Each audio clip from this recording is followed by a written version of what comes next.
le Seigneur vous bénisse. Amen. Nous vous disons shalom ce matin. Amen. Avant que nous puissions nous lever.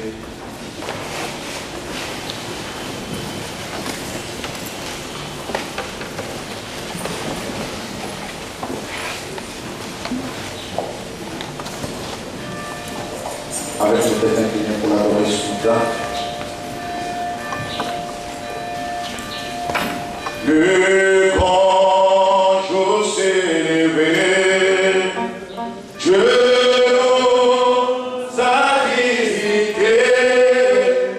Voici le temps nouveau, chantons gloire à Dieu. Pour recevons le Christ, celui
sacrifice de 2013. Oh Seigneur, nous aimerions profiter de ces instants pour nous consacrer encore à toi, afin que les dieux des Balaam, tu nous soutiennes le long du chemin. Nous savons, Seigneur, la nouvelle année n'annonce pas que des bonnes choses, mais Seigneur Dieu d'amour, oh Dieu, le monde va aller de mal en pire, Seigneur. Tout ce que nous avons vécu en 2012, le diable va redoubler d'efforts. Mais bien aimé, si nous avons une prière, si nous avons une demande, c'est que Seigneur, quand le fleuve, Seigneur, sera agité, oui, tu es élevé ton âme, ton amour, ton envie, ton Saint-Esprit. Seigneur, cette année, nous avons besoin, Père, de pouvoir te palper. Nous avons besoin, Seigneur, de pouvoir te toucher, sentir que tu te rapproches un peu plus. Oh Seigneur, nous offrons une prière spéciale pour ton serviteur, notre pasteur. Puisses-tu l'aider, Seigneur, afin d'être un pasteur idéal, non pas selon les hommes, mais selon toi-même. Ah, ton prophète disait, j'ai compris que te frères et filles péché. Ce n'est pas parce qu'il prêche excellent, ce n'est pas parce qu'il prêche des grandes choses, mais simplement parce qu'il vit ce qu'il prêche. Ça, c'est plus fort. C'est cela le tonnerre devant le monde. Voilà pourquoi nous te prions de le protéger. Nous savons, Seigneur, que l'année 2012, c'était très difficile pour lui. Mais puisse-t-il se servir de toutes ces difficultés comme un tremplin, afin d'apprendre à mieux te servir, afin d'apprendre, Seigneur, à mieux, oh Dieu de gloire, être à ton service. Seigneur, nous offrons cette prière spéciale pour tout Rouge-Gorge Tabernacle, ton peuple, Seigneur, que tu as aimé, pour qui tu es mort à la croix, pour qui tu as versé ton sang précieux, pour qui tu as donné ta propre vie. Oh Dieu, c'est pas facile, Seigneur. Nous savons que Père, nous sommes la cible de l'ennemi qui vient de toutes parts, de tous côtés. Mais nous ne nous faisons pas attention à lui, Seigneur. Nous regardons au Maître qui nous a dit marche et sera avec toi. Assistez-nous, Seigneur, que ce soit une année de grande victoire, que ce soit une année, Seigneur, du positionnement, que ce soit une année perpétuée de l'affermissement pour chacun de tes enfants trouvera sa place dans ton corps, expérimentera la communion avec le Père, avec le Saint-Esprit, avec les anges, marchera, oh Dieu, avec le surnaturel. Fais-le, Seigneur. Il y a des grandes guérisons, qu'il y ait, Seigneur, des grandes manifestations de l'Esprit. Nous avons foi. Souviens-toi de nous, Père, alors que nous nous attendons à toi. Assiste-nous pendant ce service. On écartons du chemin du début jusqu'à la fin, afin que l'honneur et la gloire de la mienne à toi seul. Nous t'adorons le Tout-Puissant. Nous te donnons des acclamations.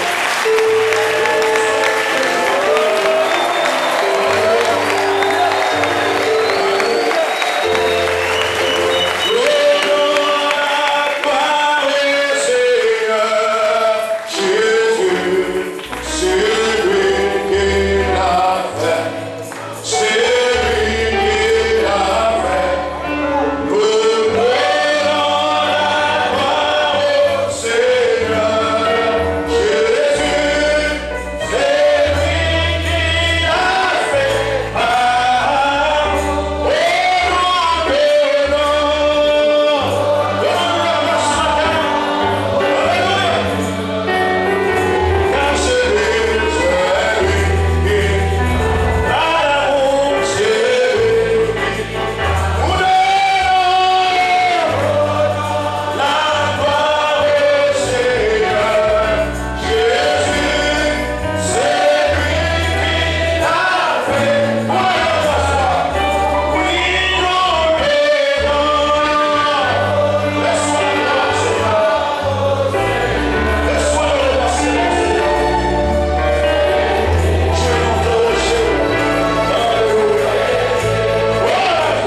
continuer à t'adorer.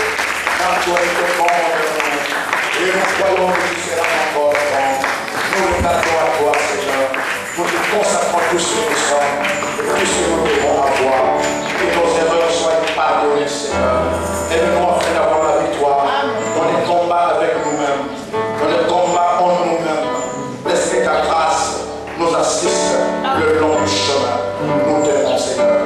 Nous apprécions ta présence et ta grâce dans nos vies. Au nom merveilleux et glorieux de celui qui est ressuscité dans notre mort, le Seigneur Jésus-Christ, notre Dieu. Amen. Alléluia. Encore une fois de plus, que le Seigneur vous bénisse. Amen. Nous avons des chants spéciaux. Je crois que nous demandons quelques 5 minutes pour ça. Nous commencerons avec le frère précieux qui avait bien voulu louer son Dieu par un congé spécial. Appréciez beaucoup, frère précieux, louer son Dieu. Amen.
aussi.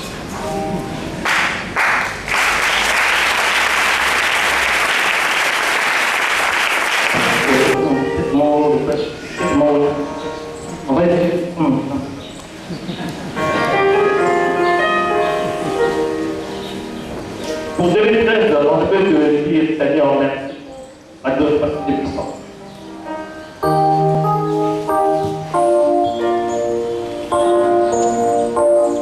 Merci Seigneur.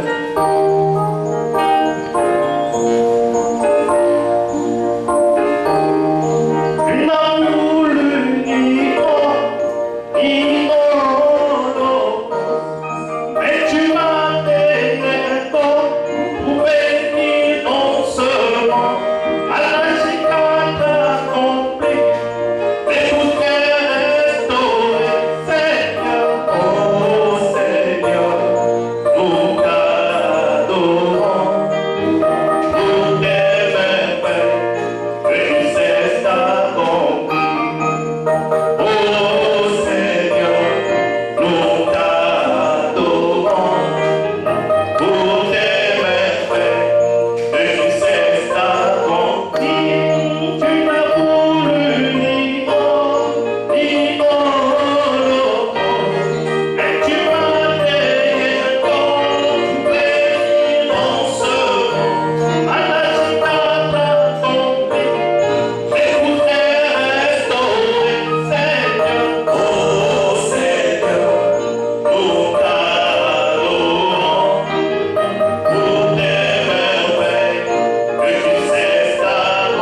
Seigneur Jésus. Et encore une fois, je vous souhaite de très très bonnes années au nom du Seigneur Jésus-Christ.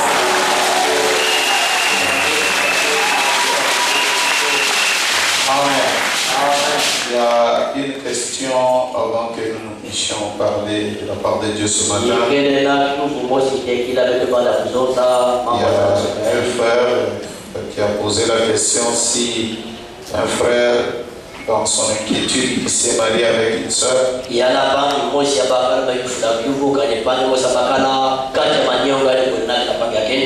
que cette femme ici ne met pas au monde.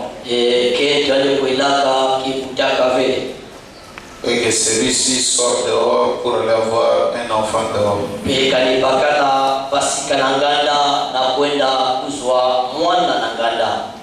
Et qu'il revenait, qu'est-ce que le pasteur pense de cela? Je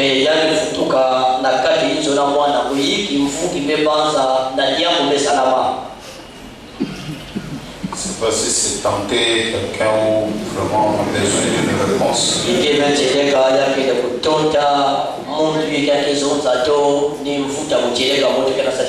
Je crois que ça c'est une tentation. Vous savez, parfois quand nous bénissons le mariage ici, nous avons l'habitude de dire promettez-vous d'aimer,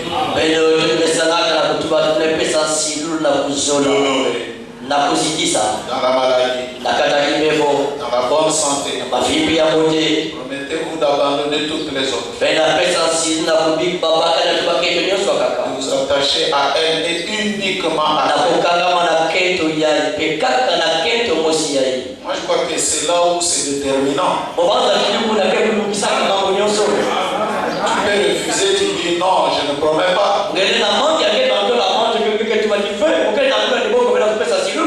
Nous aussi on ne doit pas bénir ton mariage. Et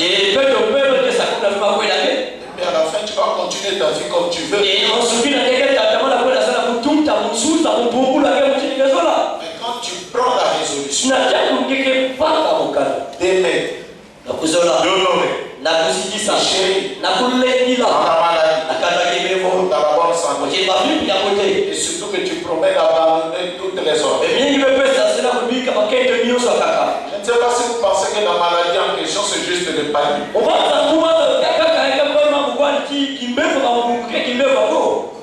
Ou encore une petite fièvre. Moi je crois que la maladie, ça peut être aussi le fait que la femme n'ait pas d'enfant.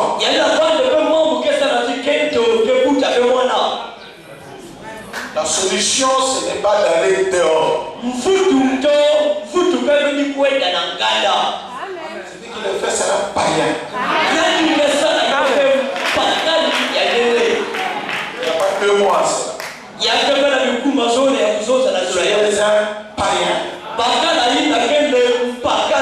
Voilà pourquoi tu vas dehors.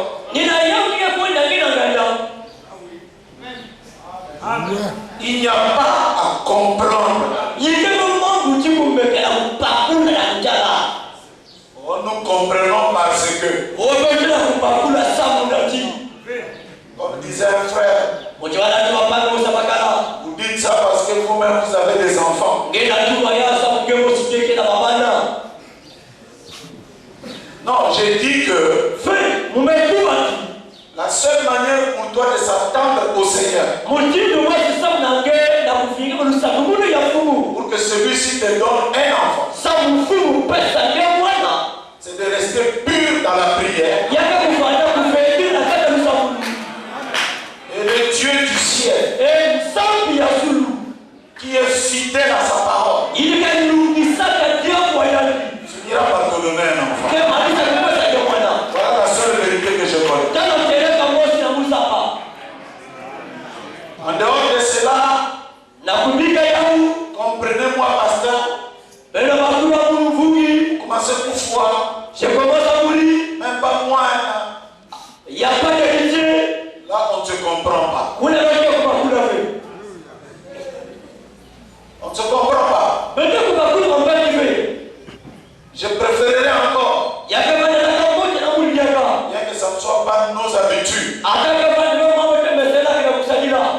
parle de l'adoption.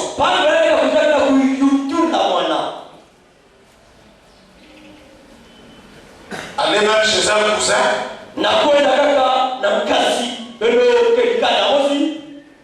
Dis bon, donne-moi cet enfant. Je vais l'amener au tribunal et je vais l'adopter, il va porter mon nom.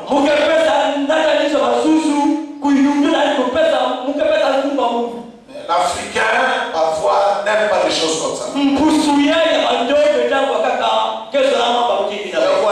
a beaucoup aussi, donc cet égoïsme-là. Il faut que mon propre sang, moi, l'adoption spirituelle, Frabana me dit d'ailleurs. Aucun de nous ici n'est véritablement fils de Dieu. Si nous sommes un fils, c'est par adoption. Le seul fils de chair et des enfants de Dieu, c'est Israël et Jésus-Christ. Nous, c'est par adoption spirituelle que nous sommes devenus ses enfants. Donc si tu peux adopter, dans nos familles africaines, il y a beaucoup d'enfants. Tu peux aller chercher un enfant.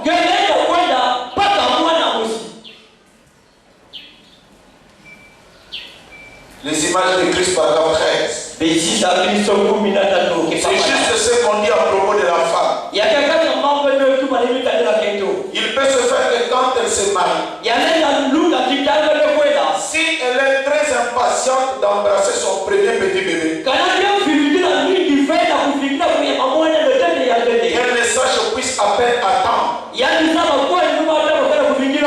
Mais elle, telles sont ses attentes. Derrière cela, elle a cette crainte que si cela ne manifeste pas immédiatement, elle n'aura pas cet enfant. Cela l'éloignera toujours davantage. Alors, on a un remède à cela de nos jours. Et cela a agi dans tous les arts. Si cette femme voit ou pense qu'elle ne va pas donner naissance à ce bébé, si seulement elle s'en va simplement adopter un enfant, alors la première chose, vous savez, c'est qu'elle en aura un à elle aussi. Ça a été prouvé même scientifiquement. Si tu n'as pas d'enfant, tu vas prendre l'enfant d'un autre et tu le mets à la maison. Frère Branham dit ça fait 9 cas sur 10.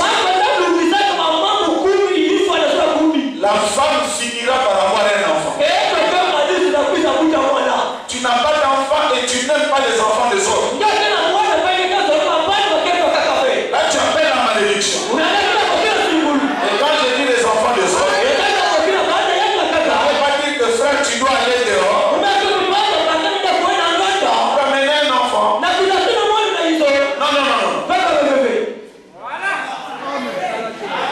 C'est juste. L'oncle qui est en Wabouchi, il a 17 enfants.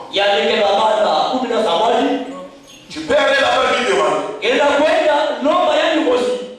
Surtout, Frère Branham parle plus de la femme. Donnez-moi cet enfant, je vais le garder chez moi, qu'il soit mon enfant. Tu le prends étant enfant bébé. Il n'y a pas encore l'intelligence. Tu l'élèves, mon enfant. Ça c'est maman. Moi, papa. Frère Branham dit 9 cas sur 10. Et bien cela a été prouvé comme évident. 9 fois sur 10. Cette tension tue à l'inquiétude. Ou peut-être que je ne l'aurai pas. Mais il faut qu'il y ait cette petite conviction. C'est peut-être la façon pour Dieu de la mettre dans la condition. propre bébé. Parce que cette peur et cette appréhension finiront par la quitter.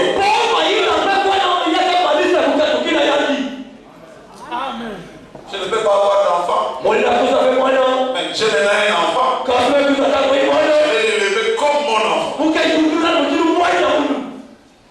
savez, William Branham dit que l'Afrique, je parle du vrai Africain. C'est lui qui a encore des convictions du village.